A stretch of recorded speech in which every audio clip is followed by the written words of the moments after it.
পরিহাস করছেন আপনি? সন্তান তো মায়ের অভিন্ন অঙ্গ হয়। এক মা তার সন্তানকে দান কি করে করতে পারে? বৈদ্যরাজ মশাই, আপনি আমার পুত্রকে সুস্থ করতে পারেন? আমি ওকে এখানে সুস্থ করতেই এসেছি, কিন্তু আপনাকে আপনার প্রতিশ্রুতি পালন করতে হবে।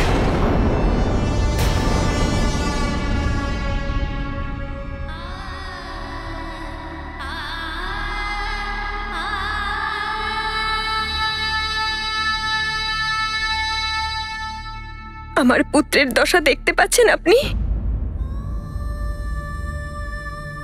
এই অবস্থায় এক মা তার সন্তানকে নিজের থেকে কি করে দূরে করবে? পুত্রের মঙ্গলের জন্যই তো মাকে সবই করতে হয়।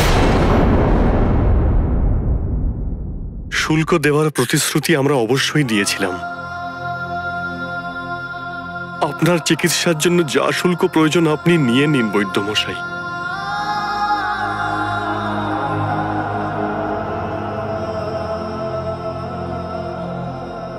কিন্তু মাতা পিতার কষ্টটা আপনি বুঝুন।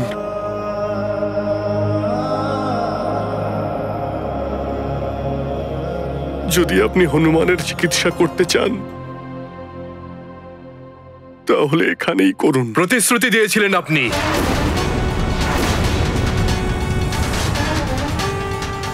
আর আজ নিজের প্রতিশ্রুতি ভঙ্গ করছেন। এক মায়ের দুর্বলতার সুবিধে নেওয়ার চেষ্টা করছেন আপনি। আপনিও তো একজন নারী, মায়ের কষ্ট আপনি তো বুঝতে পারছেন। বোঝান একবার বৈদ্যমশাইকে।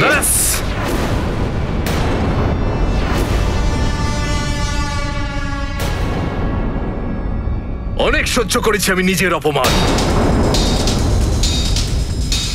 প্রতিশ্রুতি পালন না করার পরিণাম অনর্থকারীও হতে পারে।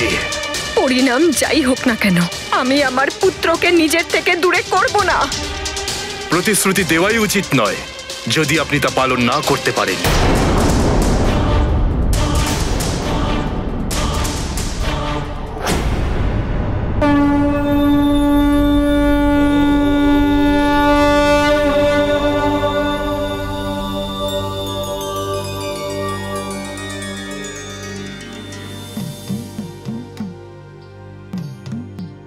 কিন্তু আমার যা পালন করার সেটা আমি পালন অবশ্যই করব। সর্বনাশ করে দেব আমি অযোধ্যার, হাহাকার ফেলে দেব আমি অযোধ্যাতে। হাহাকার ফেলে দেবার জন্য তৎপর এই মাল্যবান, শুধু আপনার আদেশের অপেক্ষায়। রাক্ষস সৈন্যগণ এগিয়ে যাও। দাঁড়াও লঙ্কেশ।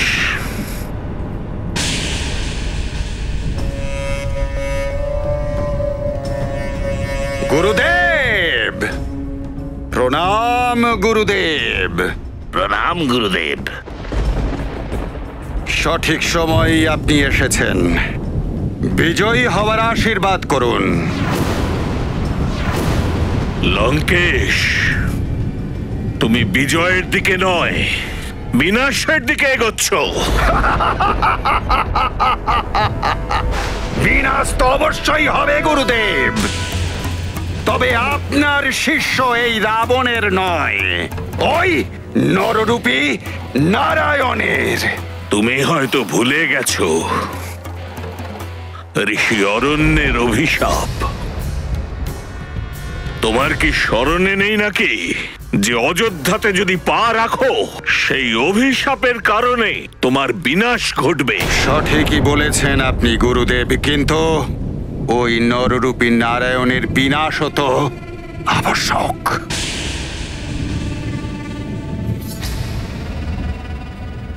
রাবণ, আমি হলাম দৈত্য, দানব এবং রাক্ষসদের গুরু। এদের এই আশাপ্রদ দৃষ্টি তোমাতেই আটকে আছে দশানন। সেই কারণে কোনো বিবেকহীন কার্য থেকে তোমায় আটকানো আমার কর্তব্য। আপনি যেটা বলছেন সেটা সত্য গুরুদেব, যদি তোমার হাতে ওই নারায়ণের অবতারের মৃত্যু হয় তাহলে তা অযোধ্যাতে কোনোভাবেই নয়, যদি ওকে বধ করতেই হয় তবে প্ররোচিত করতে হবে লঙ্কায় আনার। তোমার হাতে তার মৃত্যু এই লঙ্কা ভূমিতেই হবে, আর কোথাও নয়। এটাই হলো বিধির বিধান লঙ্কেশ।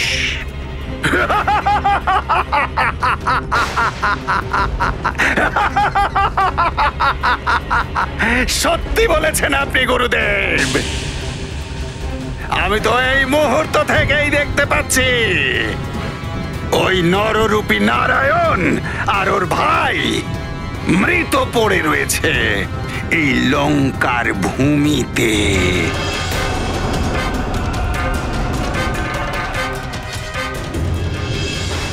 আমি স্বয়ং নিজের এই 2 হাতে ওদের মৃত্যু দিয়েছি। ওং অগ্নয়ে স্বাহা স্বাহা স্বাহা স্বাহা স্বাহা। এখন জ্যৈষ্ঠ মহারানী কৌশল্যা আসবেন, এলে পরবর্তী বিধি শুরু হবে।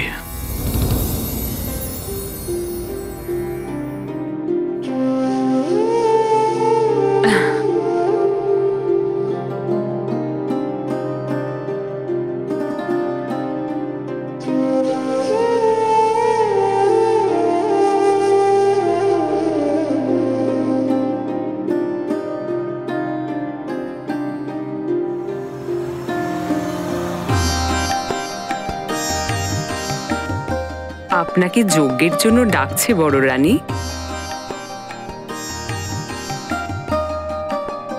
তুমি আমায় কৌশল্যা দিদি বা শুধু দিদিই বলো। তুমি যে সম্বোধনটা করলে তাতে আপন মনে হয় না সুমিত্রা, কিন্তু আপনার প্রতি শ্রদ্ধা সম্মানের জন্য আমি আপনার নাম ধরে ডাকতে পারবো না।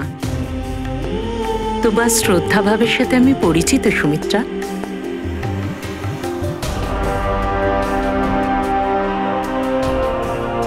কিন্তু কইকেই এখনো এলো না। যজ্ঞ শুরু হতে চলেছে। আপনি চলুন আর যজ্ঞবিধি শুরু করুন। আমি মন্থরাকে দিয়ে রানী কইকেয়ীকে যজ্ঞবিধি শুরু করার আগেই ডেকে পাঠাচ্ছি।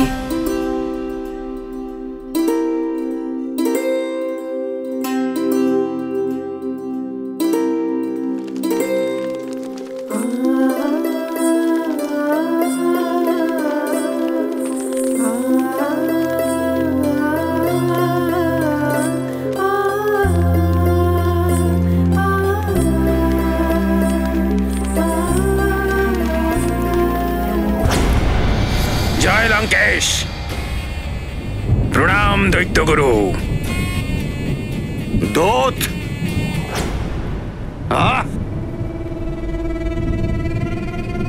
তোমায় তো আমি অযোধ্যায় পাঠিয়েছিলাম, কি সংবাদ এনেছো?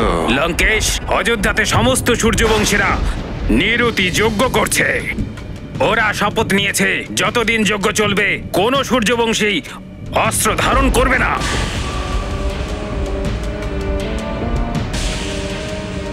যদি এই যজ্ঞ সফল হয়ে যায় তাহলে রাজা দশরথের জ্যেষ্ঠ পুত্র যুবরাজ পদে অভিষিক্ত হবে।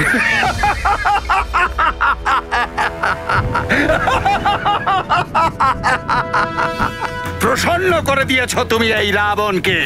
গুপ্তচর, এটা তো শুভ সংকেত। এবার রাবণের থেকে অযোধ্যার সূর্যবংশীয়দের আর নররূপী নারায়ণকে কেউ বাঁচাতে পারবে না।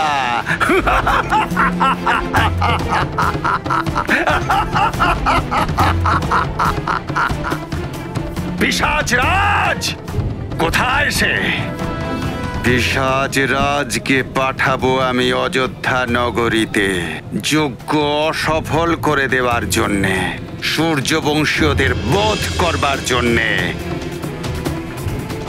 আর তারপর ওই নররূপী নারায়ণকে অপহরণ করে ওকে এই লঙ্কার মাটিতে নিয়ে আসবো।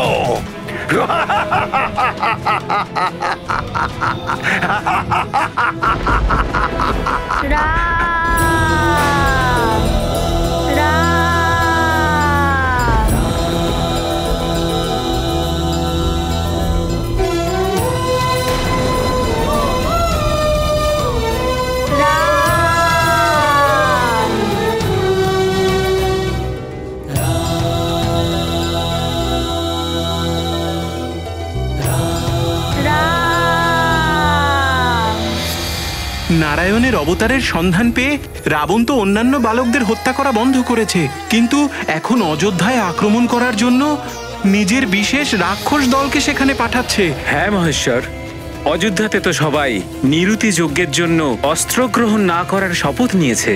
এখন প্রভু শ্রীরামের রক্ষা কে করবেন? আপনাদের কারোর চিন্তায় নিরর্থক নয়। এই স্থিতিতে প্রভু রামকে রক্ষা শুধুমাত্র হনুমানই করতে পারে।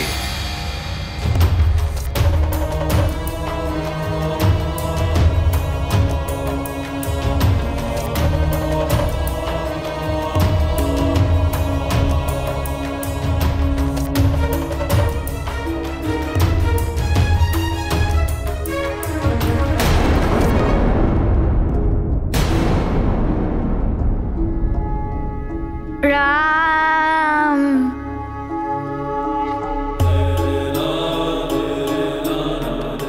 রাম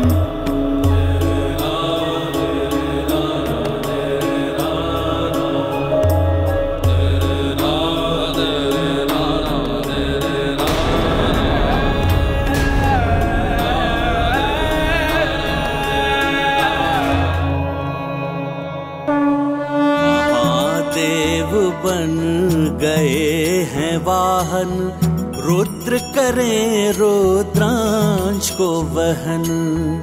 अंजनी का इकलौता लाल, करता था जो मन को निहाल। माँ का जीवन धन हनुमान, बिछुड़े जैसे निकसे प्राण।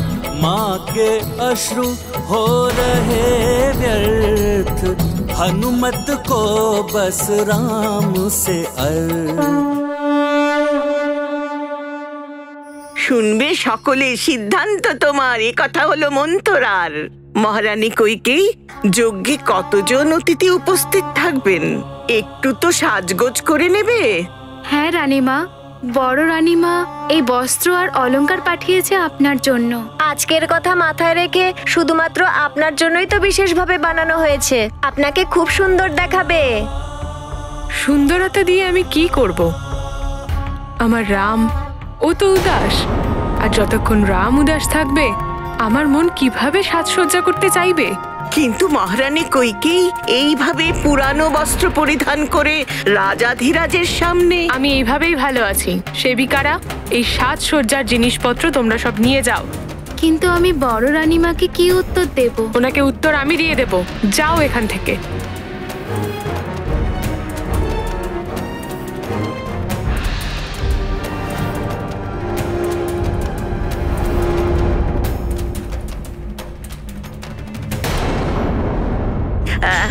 মহারানী কৈকেয়ী, শুনবে সকলের, কিন্তু সিদ্ধান্ত তোমার। মহারানী কৈকেয়ী, তোমার চেয়ে বড় অভিনেত্রী সমস্ত সংসারে কোথাও নেই। মনে হয় ভরত মুনির কাছ থেকে নাট্যশাস্ত্রের প্রশিক্ষণ নিয়েছো তুমি। মন্থরা, তুমি তো আমার মনের সব কথা খুব ভালো করেই জানো। তাই তো তোমার নাম মন্থরা, তাই না? সেটা তো ঠিক কথা মহারানী কৈকেয়ী, কিন্তু কিছুটা সাজগোজ তো করে নেবে তুমি। মহারাজ দেখলে কি ভাববে বলো তো? দেখো তো জলদর্পণে তোমার মুখটা কিরকম বিশ্রী লাগছে। ঠিকই আছে তোমার অনুমান।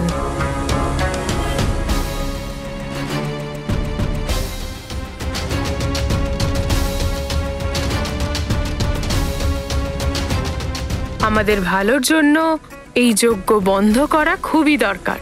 ওই যজ্ঞস্থলে গিয়েই আমি এর উপায় খুঁজবো যে এই যজ্ঞ কিভাবে ভঙ্গ করা যাবে। অর্থাৎ আমার অনুমান,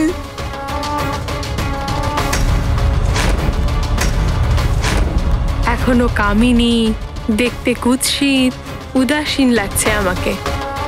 মন্থরা, মহারাজের জন্য আমার এই সৌন্দর্যটাই যথেষ্ট পর্যাপ্ত। যাওয়া যাক। শুনবে সকলের। Welcome to Britain world. How may I assist you? নতুন ফ্ল্যাটের জন্য একটা স্ট্যান্ড ফ্যান আর কুলার নেব। এই পচা গরম থেকে একটু স্বস্তি চাই। বাজার চলতে সব ব্র্যান্ড আর ভরসাযোগ্য নয়। তার জন্য তো আমাদের ফ্যান আছে, all purpose bullet table fan, ceiling fan. আমাদের সিলিং ফ্যান কিন্তু 30 মাসের ওয়ারেন্টি সহ পাওয়া যায়। আছে ফারাটা 2 বছরের ওয়ারেন্টি। 17 থেকে 20 মিটার এয়ার ফ্লো, মধ্যবিত্তের সাধ্যের মধ্যে একমাত্র ভরসাযোগ্য ব্র্যান্ড বিটেন। আমাদের কুলারের কিন্তু অনেক range, 45 litres, 50 litres, 70 litres, 90 litres, 110 litres. Honeycomb সহযোগে বিটেনের সব কুলারের ওয়ারেন্টি 1 বছর। চেনা হাওয়ায় অচেনা অনুভূতির জন্য একমাত্র আদর্শ বিটেন। গরমে স্বস্তি পেতে বিটেনের ফ্যান হোক বা কুলার, আজই আনুন বাড়িতে। Beaten, digitally yours.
আমি আমার পুত্রকে নিয়ে যেতে দেব না।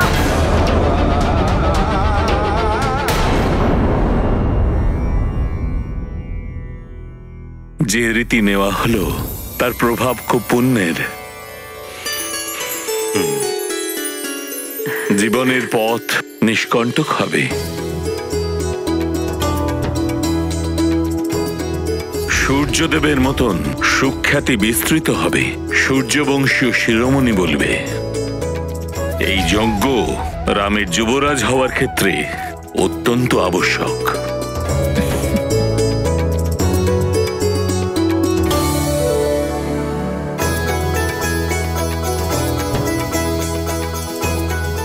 যদি নিয়ৃতি যজ্ঞতে কোনো প্রকার বিঘ্ন হয় আর এই যজ্ঞ বন্ধ হয়, তো রাম কখনোই যুবরাজ হবে না।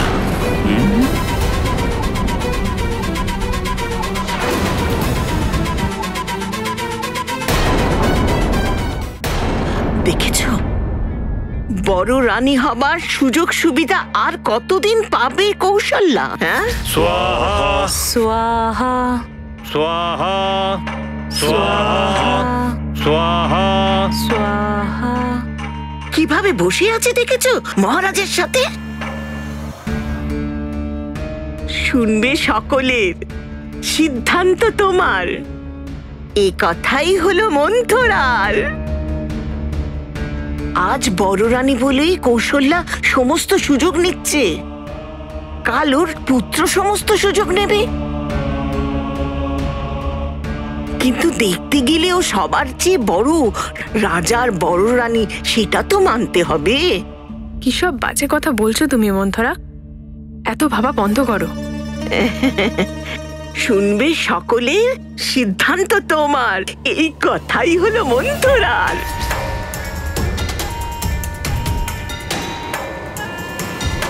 কেউ আমার কথা শোনেই না।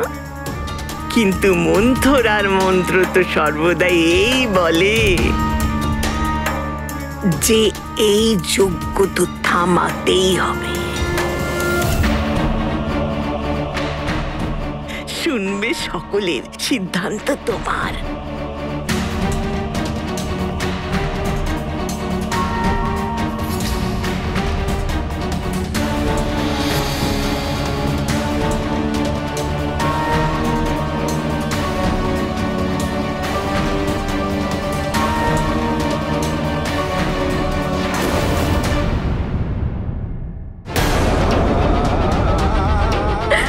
হনুমান, আমার মানিক, তোমাকে আমি নিজের থেকে কাউকে দূরে নিয়ে যেতে দেব না।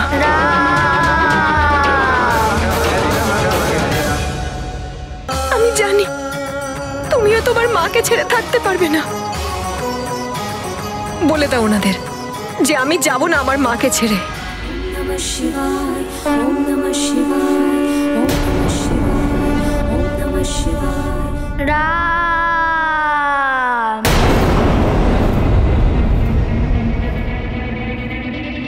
বলে দাও ওনাদের পুত্র যে তুমি যাবে না কোথাও।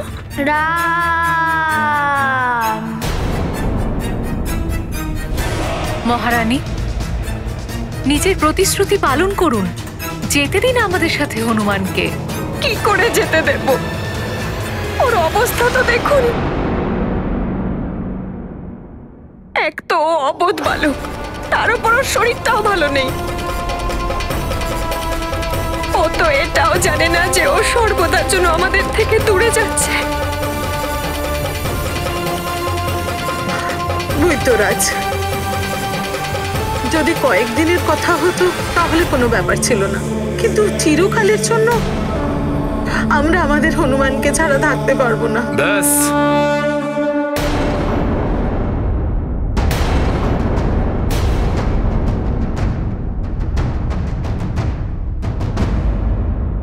আপনারা সবাই অপরাধ করছেন প্রতিশ্রুতি ভঙ্গের।